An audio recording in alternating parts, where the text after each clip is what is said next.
Okay, so here's part 3 of my breakdown. This is a footage, like the other 2 games I won. This one I don't win because the Wraith's pretty good and the team's not very good, and I don't quite grasp how to play Griffin at this point. So it's not really anybody's fault in particular, it's just the team itself. The whole is not very good.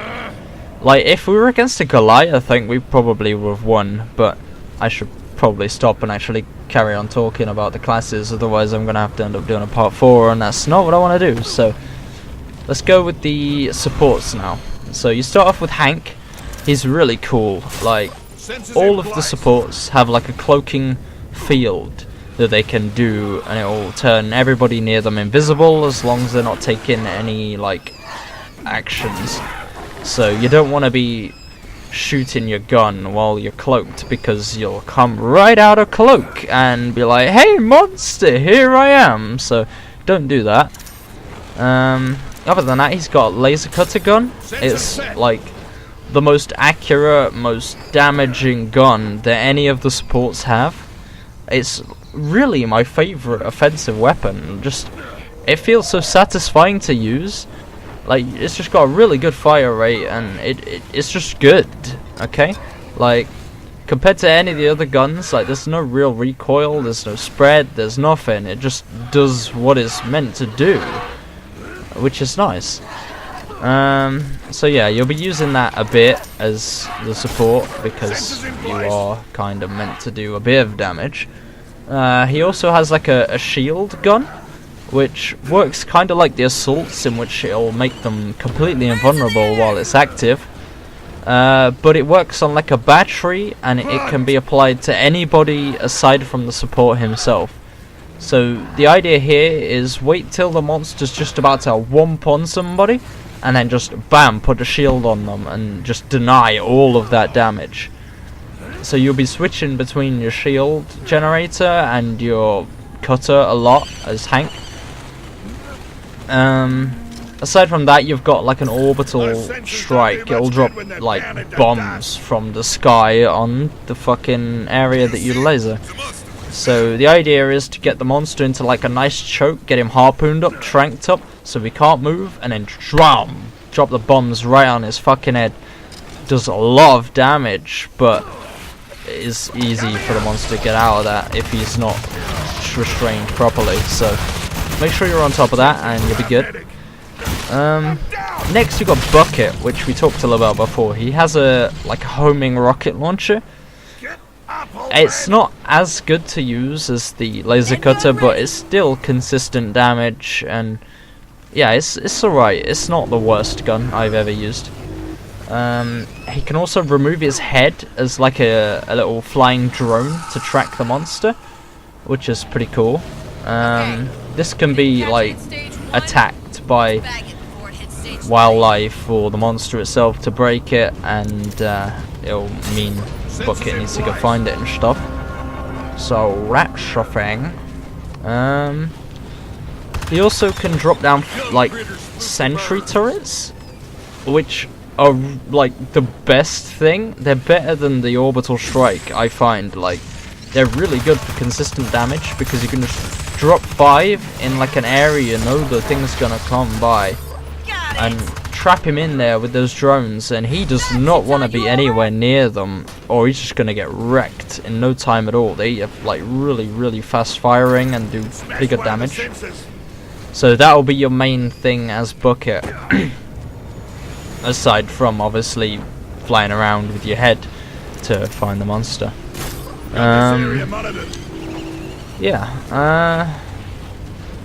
Next we've got Cabot, who I don't know much about other than he has a railgun, I suppose. Now, it doesn't work like a normal railgun. It doesn't just penetrate and go through everything forever. Like, as soon as it penetrates something, the projectile will burst into a cone for 40 meters. Anything in that cone will take half damage from the rail cannon, but it'll still take like guaranteed damage if it's in that cone.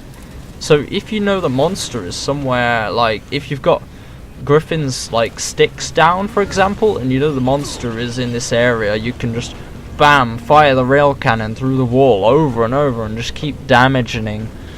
It's pretty cool. So yeah, he can also dust tag monsters.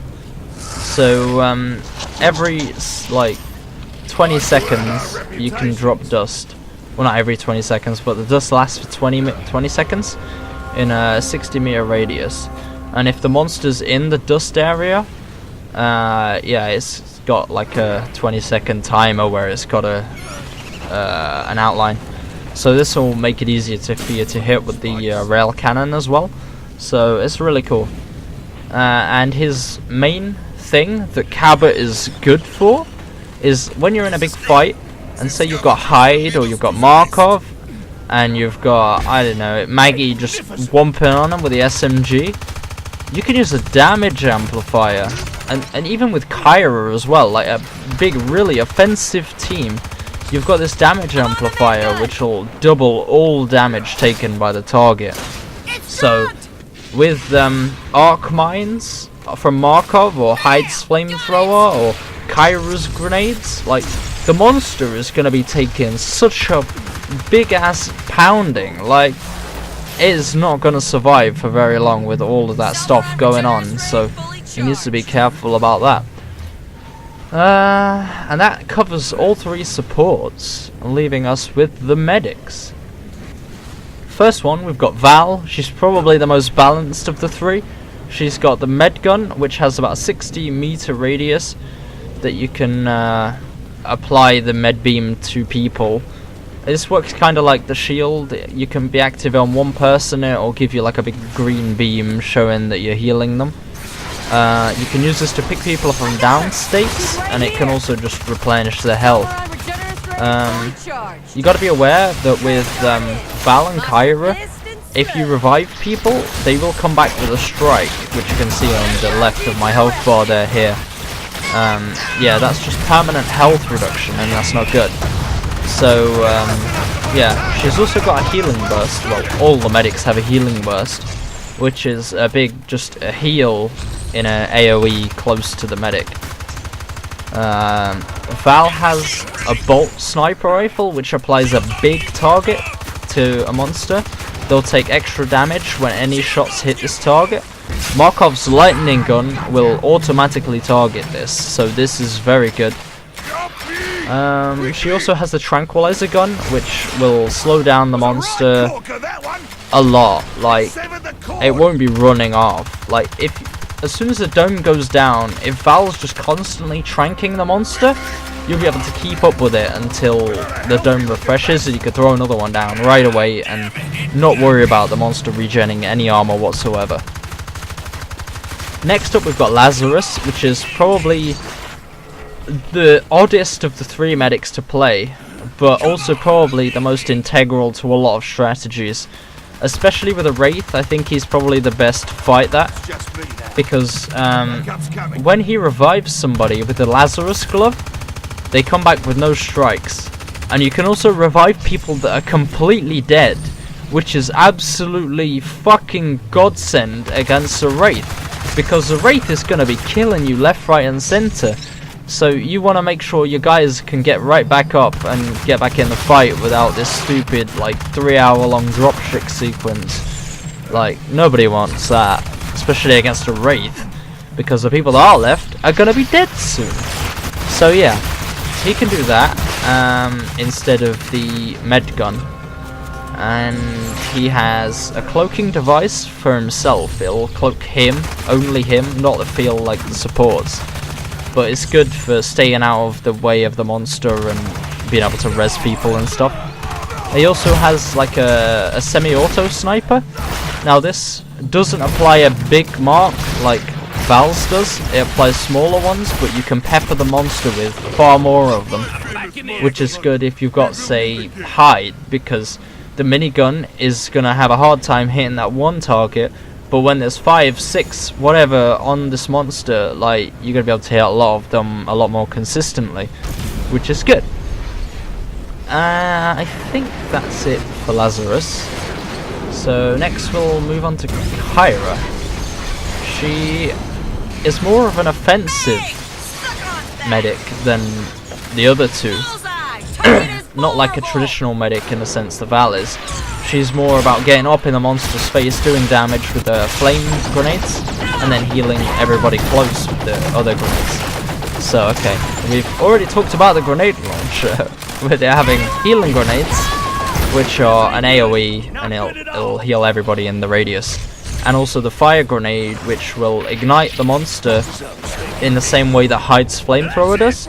So you can do a napalm grenade, do a couple of napalm grenades, get the monster burning, then you can go back onto healing people, which is very nice. She also has an acceleration field, which, in the same way that Val can slow the monster down, she can speed all her teammates up. Like, a lot. So if you want to run away from a monster, if like a situation's going bad, you can do that. If you want to pursue the monster after the dome goes down, you can do that as well.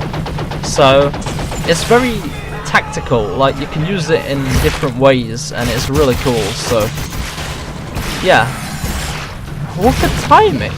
So I finished talking about all the classes and we've just been killed by the monster. So yeah, I'm gonna do some run-throughs of some matches I've played. I've got Markov, Hank, Maggie, and a Goliath game to do commentaries for. Maybe some B-roll I'll upload of matches. I'll just leave them silent and just upload, but I'm not entirely sure if I'll bother. Nobody really wants to see that garbage, I guess. But we'll see. If I've got time, I'll do it. Catch you on the flip side, guys.